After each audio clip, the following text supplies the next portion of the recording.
Ang Central Luzon ay isa sa 17 rehiyon na bumubuo sa Pilipinas. Kilala rin ito bilang Region 3 at matatagpuan sa gitnang bahagi ng Luzon. Inabibilangan ito ng mga probinsya ng Aurora, Bataan, Bulacan, Nueva Ecija, Pampanga, Tarlac, at Zambales. Sa video na ito ay pag-uusapan natin ang pinagmulan ng mga pangalan ng bawat probinsya ng nasabing rehiyon. Ang Aurora o mas kilala noong panahon na pas kilala El Principe ay parte ng Nueva Ecija.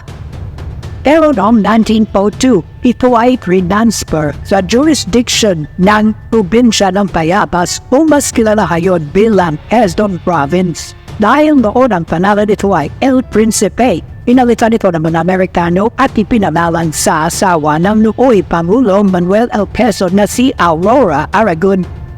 Sa mula 1950s, naging sub-province ng probinsya ng Quezon ang Aurora at noong 1978 sa ilalim ng paununo ni Pangulo Marcos, ito ay naging independent province. Pero dahil dati siyang parte ng Quezon, siya ay nasa ilalim pa rin ng Region 4A o mas kilala nating bilang Alabarzon. Noong 2002 sa ilalim ni Pangulong Gloria Macapagal Arroyo, ito ay inilipat sa Region 3 o mas kilala nating bilang Central Luzon. Kilala ang Aurora bilang isa sa mga surfing destination ng bansa dahil sa lakas ng mga alon at dalampasigan nito. Bataan.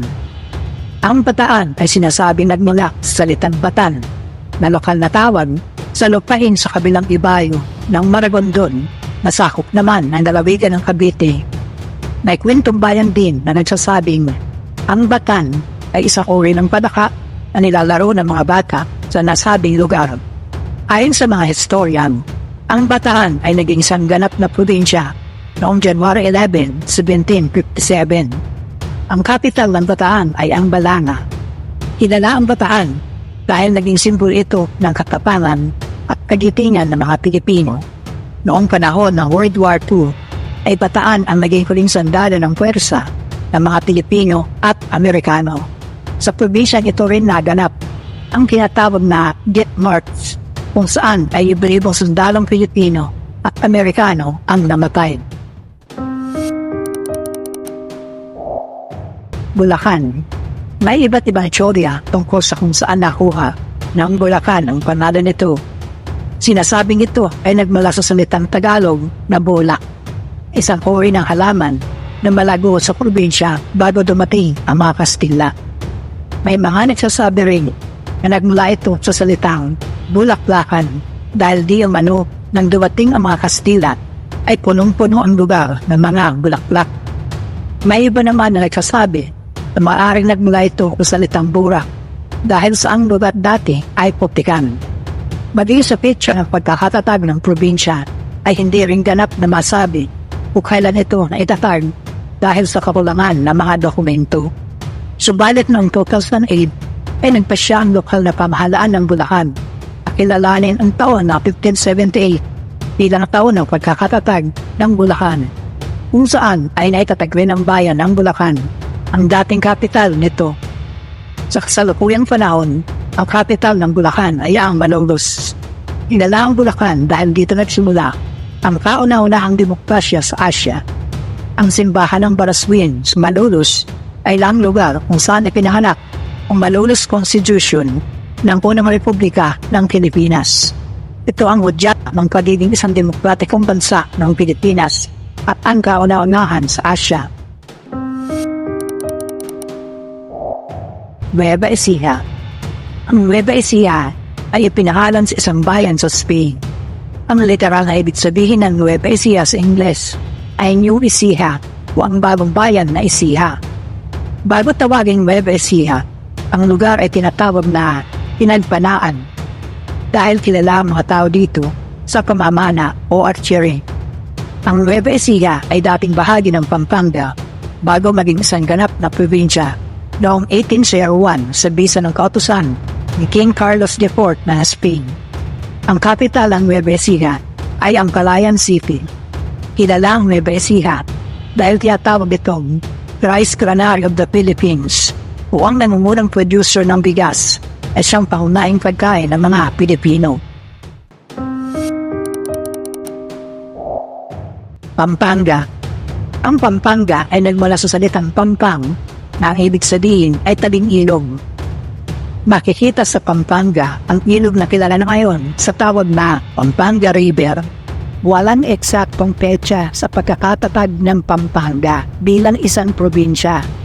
Kahit ang December 11, 1571 sa bisa ng Proclamation No. 2226 na idineclared as Pampanga Day mula noong panahon ni former President Ferdinand Marcos Sr. ay gabay lamang natin sa tunay na pagkakatatag nito. Mapapansin na mula sa pagkakasulat sa mga lumang talaan ng mga Kastila tungkol sa lalawigang ito, ito ay nagbabago hanggang sa makilala na natin sa tawag na Pampanga. Ang kapital ng Pampanga ay ang San Fernando City. Ang Pampanga rin ay ang matatawag na Mother Province ng Central Luzon dahil itong pinagmulan ng karamihan sa mga probinsya ng nasabing rehiyon.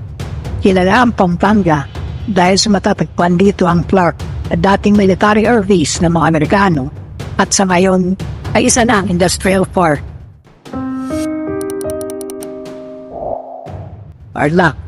Ang Tarlac ay Hispanized ng salitang Malatarlac, isang uri ng damo. Ito ay dating bahagi ng Pampanga at Pangasinan. Ang Tarlac ay ang pinakahuling probinsya sa Central Luzon na naorganisa ng mga Kastila noong 1874. Ang kapital ng Tarlac ay ang Tarlac City. Kilala ang Tarlac dahil sa malawak na plantasyon ng tubuhan at palay. Ang controversial na Hacienda Luisita ay matatagpuan din sa probinsyang ito. Zambales. Ang Zambales ay nagmula sa salitang sambal, isang Hispanized na salita para sa Zambales at tumutukoy naman sa lingwahe ng mga unang taong naninirahan sa lugar. Ang isa pang teorya sa pinagmula ng pangalan ng Zambales ay nagmula ito sa salitang samba dahil napagkalaman ng mga Kastila na ang mga tao rito ay masyadong mapamahiin at sumasamba sa mga spirito ng kanilang mahal sa buhay. Ang isa pa ay nagmula ito sa salitang sambo o salitang Iberian na ginagamit ng mga Kastila at Portuguese para sa mga taong nagmula sa Africa o may itim gaya ng mga Aita. Ang Zambales ay inorganisa taong 1572 sa pangunguna ni Don Juan de Salcido. Ang kapital ng probinsya nito ay ang Eva. Kilala ang Zambales bilang lugar ng kapanganakan ni dating Pangulong Ramon Magsaysay.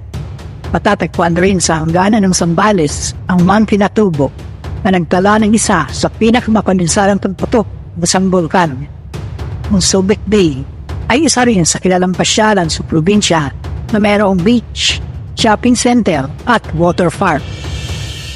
Kung hilig niyo po ang ganitong paksa, ito na po ang pagkakataon para mag-subscribe at tumutok sa mga ihahandog pa nating pagtatanghal tungkol sa pinagmulan ng mga lugar sa bansa. Ako po si Yuan at ito ang Nung Araw Channel. Hanggang sa muli po, paalam.